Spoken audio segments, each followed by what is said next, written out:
یہ دیکھیے جو ہم لوگ نماز پڑھنے والے ہیں، تو اس میں ایک پہلو تو یہ دیکھنے کی چیز ہے کہ ہم نے اپنے بڑوں کو نماز پڑھتے ہوئے دیکھا، تو ہم نے بھی نماز پڑھنی شروع کر دی ہے، تو نماز کو کبھی ہم نے سنوارا نہیں۔ نماز پڑھنا کافی نہیں ہے، بلکہ نماز کو سنوارنا ضروری ہے، اور نماز کی ظاہری طور پر بھی سنوارنا چاہیے اور نماز کو باطنی طور پر بھی سنوارنا چاہیے۔ اور جب انسان باطنی طور پہ اور ظاہری طور پہ نماز کو سنوارتا ہے تو وہ صحیح معنی میں اللہ تبارک و تعالیٰ کی یاد میں لگتا ہے، اور جو انسان صحیح معنی میں اللہ تعالیٰ کی یاد میں لگتا ہے تو اس کے ذریعے سے اللہ تبارک و تعالیٰ اس کو اطمینان عطا فرماتے ہیں۔ نماز تو بہت دور کی بات ہے کہ آدمی خودکشی کا ارادہ کیا ہوا ہو اور بہت زیادہ پریشان ہو اور صرف وضو کر لے، تو وضو میں اللہ تبارک و تعالیٰ نے یہ تاثیر رکھی ہے کہ انسان کے خیالات اسی وقت بدلنے شروع ہو جاتے ہیں اور انسان اپنے اندر ایک قسم کا سکون محسوس کرتا ہے۔ حدیث شریف کے اندر آتا ہے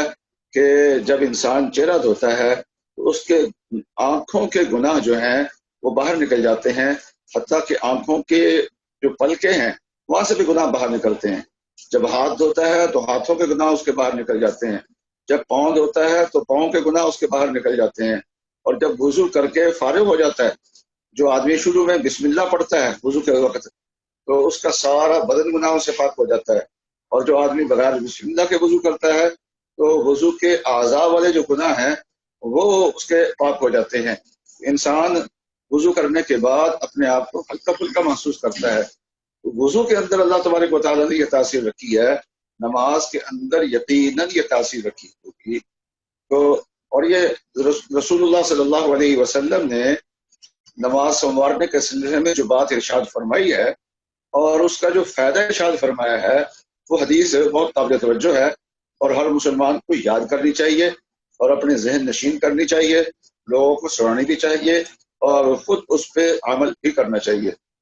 حضرت صلی اللہ علیہ وسلم کے ارشاد ہے خمس صلوات افترضہن اللہ، کہ 5 نمازیں ہیں جو اللہ تبارک و تعالیٰ نے فرض کی ہیں۔ من صلاہن لوقتہن، اس آدمی نے وہ 5 نمازیں وقت کے اندر پڑھی۔ بہت سارے لوگ وقت سے بے وقت نماز پڑھتے ہیں، ایک تو ہے عذر کی حالت ہے، سفر ہے، اس میں نماز کا وقت آگے پیچھے ہو جاتا ہے، لیکن یہ ہے کہ عام حالات میں وقت سے آگے پیچھے کر کے نماز پڑھتے ہیں تو نماز کا اہتمام اس کو کرنا نہیں کہیں گے۔ فرمایا من صلاہن لوقتہن، اور اگر فرمایا وَأَتَمَّ رُكُوعَهُنَّ، اور نماز کا رکوع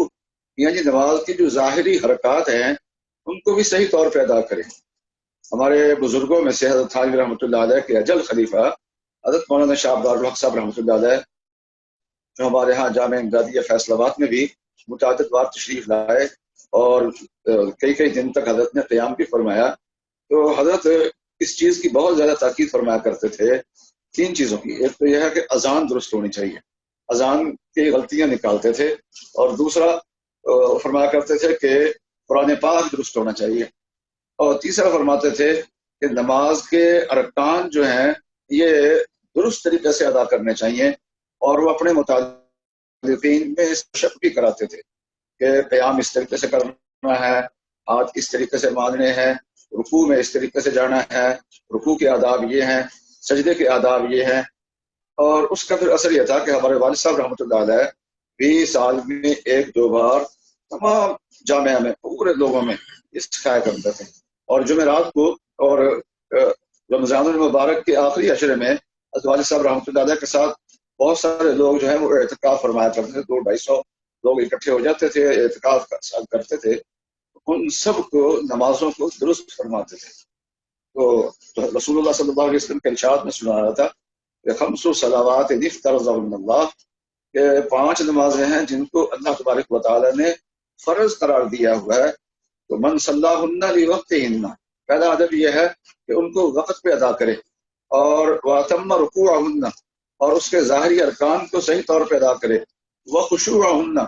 اور دھیان سے نماز پڑھے، خشوع کے ساتھ نماز پڑھے۔ خشوع کے ساتھ نماز پڑھنے کا مطلب یہ ہے کہ اس کے ذہن میں ایک تو یہ احساس ہو کہ میں کسی بڑی ذات کے سامنے کھڑا ہوا ہوں، تو دب کے کھڑا ہوا ہو، دباؤ دباؤ محسوس کر رہا ہو کہ میں اللہ کے سامنے کھڑا ہوا ہوں،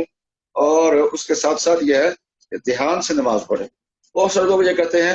کہ نماز میں دھیان سے نماز پڑھنے کا مطلب کیا ہوا؟ یہ کوئی مشکل کام نہیں ہے، اس لیے کہ اب میں بات کر رہا ہوں تو دھیان سے بات کر رہا ہوں، مجھے پتا ہے کہ میں اپنی زبان سے کیا لفظ ادا کر رہا ہوں، بس اتنی توجہ اگر نماز کی طرف رکھی جائے۔ حضرت ثانی نے فرمایا کہ نماز کی طرف توجہ کرنے کا مطلب یہ ہے کہ انسان کو یہ پتا ہو کہ میں کیا کام کر رہا ہوں اور کیا پڑھ رہا ہوں، اور اس سے زیادہ توجہ کی ضرورت نہیں ہے، زور زیادہ لگانے کی ضرورت نہیں ہے۔ نماز میں جو انسان زیادہ زور لگاتا ہے وہ تھک جلدی جاتا ہے اور وہ چھوڑ دیتا ہے۔ تو خشوع جو ہے بہت آسان کام ہے، دھیان جیسے بات کرتا ہوا دھیان سے بات کرتا ہے، بات سنتا ہوا دھیان سے بات سنتا ہے، اسی طریقے سے نماز میں بھی جو الفاظ ادا کرتا ہے وہ دھیان سے ادا کرے، پتہ رہو کہ اب میں سورہ فاتحہ پڑھ رہا ہوں، اب میں سورہ اخلاص پڑھ رہا ہوں، میں اللہ کے سامنے کھڑا ہوں، اللہ کے سامنے جھک رہا ہوں۔ تو یہ باتیں جو ہیں وہ ذہن میں رکھے، اور ساتھ رسول اللہ صلی اللہ تو اس پہ حضرت صلی اللہ علیہ وسلم نے جس نماز میں یہ 4 باتیں پائی جا رہی ہوں تو حضرت صلی اللہ علیہ وسلم نے اس پہ انعام کیا بیان فرمایا؟ فرمایا کان لہ علی اللہ عہد ان یغفر لہ، کہ اللہ تبارک و تعالیٰ کا وعدہ ہے کہ اللہ تبارک و تعالیٰ ایسی آدمی کی بخشش فرما دیں گے۔ تو یہ اللہ تبارک و تعالیٰ کی بخشش کا ذریعہ ہے، اور جو اس طریقے سے نماز ادا کرے گا تو نبی اکرم صلی اللہ علیہ وسلم نے فرمایا ہے آخرت میں تو اجر ملے گا ہی، انشاءاللہ دنیا کے اندر بھی ڈپریشن اور پریشانیاں جو ہیں وہ اس کی دور ہوں گی۔ نماز تو بہت بڑی بات ہے، کوئی انسان یومیہ یہ کام کرے کہ کچھ وقت مسجد میں بیٹھا رہا کرے، فجر کی نماز پڑھ کے اشراق تک بیٹھے، اور یا عصر کی نماز پڑھ کے عشاء تک بیٹھ جائے، مغرب تک بیٹھ جائے، یا مغرب کی نماز پڑھ کے عشاء تک بیٹھے اور کچھ دیر مسجد کے اندر بیٹھے، اور یا نماز کا جب اذان ہو تو جلدی مسجد کے اندر پہنچ کے پہلے جا کے اگلی صفوں میں بیٹھ جائے، تو اس کی برکت سے اللہ تبارک و تعالیٰ دلوں کو اطمینان سے بھرتے ہیں۔ تو انسان کر کے دیکھے، اس سے انسان کو بہت زیادہ اطمینان ہوتا ہے، دعائیں مانگنے کی بھی توفیق ہو جاتی ہے، اور اس کی مشکلات بھی اس کی دور ہوتی ہیں۔ تو اس طریقے سے جو نبی اکرم صلی اللہ علیہ وسلم نے فرمایا، میں نے یہ حدیث اس لیے سنائی ہے کہ جب یہ ہم کہتے ہیں کہ ہماری نماز صحیح معنی میں نماز بن جائے تو پریشان ہوتے ہیں کہ ایسی نماز پتہ نہیں کیسی ہوتی ہوگی۔ تو رسول اللہ صلی اللہ علیہ وسلم نے اس کے 4 باتیں بیان فرما دی ہیں، وقت میں نماز پڑھے اور اس کے ظاہری ارکان کو صحیح طریقے سے کسی سے سیکھ کے ادا کرے، اور تیسرا ہے کہ توجہ کے ساتھ نماز پڑھے، دھیان کے ساتھ نماز پڑھے، اور یہ کام اگر کرتا ہے تو اللہ تبارک و تعالیٰ اس کی برکت سے آخرت میں تو نجات عطا فرمائیں گے، دنیا کے اندر بھی انشاءاللہ اس کی ڈپریشن جو ہے وہ ختم ہوگی اور اس کی مشکلات دور ہوں گی، اور پریشانیاں انشاءاللہ اس کی کمی آئے گی، اس کی پریشانی